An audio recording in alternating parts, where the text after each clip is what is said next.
Bismillahirrahmanirrahim. Assalamualaikum warahmatullahi wabarakatuh. Anak-anak Umi, bagaimana kabarnya? Mudah-mudahan kalian selalu sehat ya. Nah, kembali lagi kita pada pembelajaran fikih. Hari ini kita akan mempelajari mengenai gadai atau ngoran.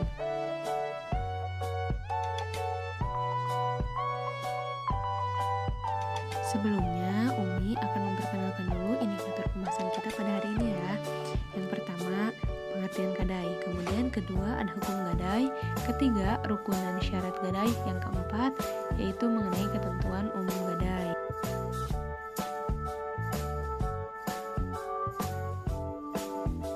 Pertama, mengenai pengertian gadai. Gadai dalam bahasa Arab disebut arwan, artinya penyerahan barang yang dilakukan oleh orang yang berhutang sebagai jaminan atas hutang yang akan diterimanya.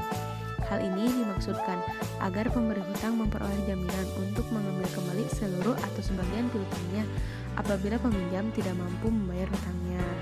Nah, sebagai contoh seperti berikut ya. Jika si A meminjam uang kepada si B sebesar 1 juta dengan jaminan perhiasan milik si A dengan nilai taksir 2 juta.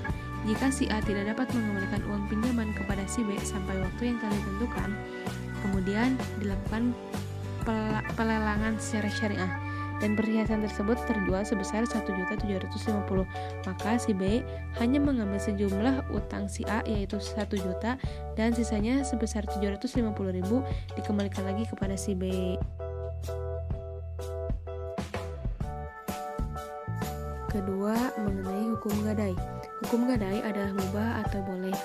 Hukum gadai mubah atau boleh sesuai dengan yang pertama, Quran Surat Al-Baqarah ayat 283 yang berbunyi Bismillahirrahmanirrahim. Wa in kuntum ala safarin wa lam tajidu katiban farihanum maqbudah. Al-ayah, yang artinya jika kamu dalam perjalanan dan bermuamalah secara tidak tunai sedang kamu tidak memperoleh seorang penulis, maka hendaklah ada barang tanggungan atau borg yang dipegang oleh yang berpiutang. Kemudian adapun hadis Rasulullah SAW yang berbunyi An Aisyah radhiyallahu anha anna Nabiy sallallahu alaihi wasallam ishtara ta'aman min Yahudi ila ajalin warahanu dir'an min hadid, rawahul Bukhari wa Muslim, yang artinya Rasulullah SAW pernah membeli makanan dari orang Yahudi dengan tempo atau kredit dan beliau menggadaikan kepadanya baju besi. Hadis riwayat Bukhari dan Muslim. Nah, selanjutnya ijma ulama. Yang pertama, al-fiqh Islami wa adilatuhu akadron atau gadai karya Al-Zuhaili jilid 5 halaman 8. Kemudian Al-Mughni karya Ibnu Qudamah jilid 4 halaman 367. Dikatakan bahwa umat Islam sepakat secara garis besar memperbolehkan gadai. Yang terakhir adapun fatwa Dewan Syariah Nasional MUI atau Majelis Ulama Indonesia nomor 25 DSN MUI 3/2002. Nah, ijma ulama ini adalah kesepakatan ulama mengenai diperbolehkannya gadai atau ron. Kemudian mengenai kaidah fikih atau kaidah usul fikih yang berbunyi al-aslu fil muamalati al-ibahatu illa an yadulla dalilu ala tahrimiha, yang artinya pada dasarnya segala bentuk muamalah boleh dilakukan kecuali ada dalil yang mengharamkannya. Nah, dari keempat tadi, penjelasan tadi yang memperbolehkan gadai, maka sepakat sebagian besar ulama memperbolehkan mengenai gadai ini selama tidak ada yang mengharamkannya.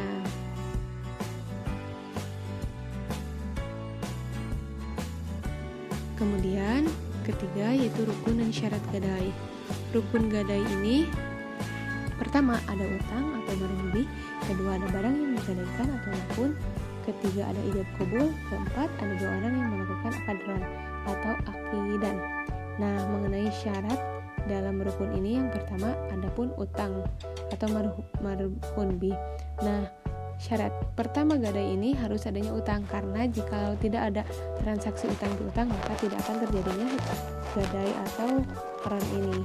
Kemudian barang yang digadaikan atau lakun. Nah, yang pertama syarat bagi barang yang digadaikan yaitu barang berharga yang dapat menutupi hutang. seperti yang dicontohkan tadi ya, jika utang 1 juta, kemudian barang yang digadaikan memiliki taksiran lebih yaitu 2 juta, kemudian terjadi pelelangan, harganya 1.750.000, kemudian milik orang yang menggadaikan. Ini harus mutlak ya, karena jangan sampai barang gadaian itu barang kepunyaan milik orang lain, sehingga akan terjadi permasalahan lagi yang lain. Kemudian yang ketiga, harus diketahui ukuran, jenis, dan sifatnya. Kemudian ijab qabul itu ucapan serah terima. Terakhir, 2 orang yang melakukan akad atau ran. Nah, untuk syaratnya balik, berakal, dan memiliki kemampuan untuk mengatur.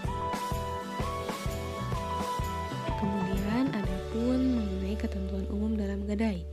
Yang pertama, barang yang dapat digadaikan adalah barang ekonomis, maksudnya barang yang dapat diperjualbelikan. Jangan sampai barang gadai itu merupakan barang haram sehingga tidak boleh diperjualbelikan, atau barang-barang lain yang memang sifatnya tidak boleh diperjualbelikan. Kedua, barang gadai adalah amanah. Barang gadai tidak menjadi syarat mutlak dalam utang piutang. Nah, adanya barang gadai ini apabila orang yang menghutangi takut jika orang yang berhutang ini sulit mengembalikan, maka barang gadai ini ada sebagai penjamin bahwa yang berhutang akan mengembalikan piutang. Jadi barang gadai ini gak mutlak ya dalam suatu utang piutang harus ada barang gadai, enggak. Ini tuh sesuai kesepakatan bersama. Nah, kesepakatannya yang tadi, apabila orang yang menghutangi takut orang yang berpiutang ini tidak membayar karena tahu bahwa dia ini sulit, misalnya karena keadaan ekonomi atau yang lain, sulit mengembalikan utangnya, tapi dia memberikan jaminan bahwa dia akan kembali membayar piutang secara penuh dengan menyimpan barang gadai kepada pihak yang memberikan utang. Nah, kemudian terakhir, barang gadai dipegang oleh orang yang memberi hutang seperti dalil yang tadi ya, yang dijelaskan sebelumnya. Nah, sampai sini dulu ya mengenai gadai pada pertemuan kita hari ini. Nah, Umi akan melanjutkan pada pertemuan-pertemuan yang lain. Mudah-mudahan kurang lebihnya ada manfaat untuk kita semua. Umi mohon maaf apabila ada kata yang kurang berkenan pada hati kalian. Wassalamualaikum warahmatullahi wabarakatuh.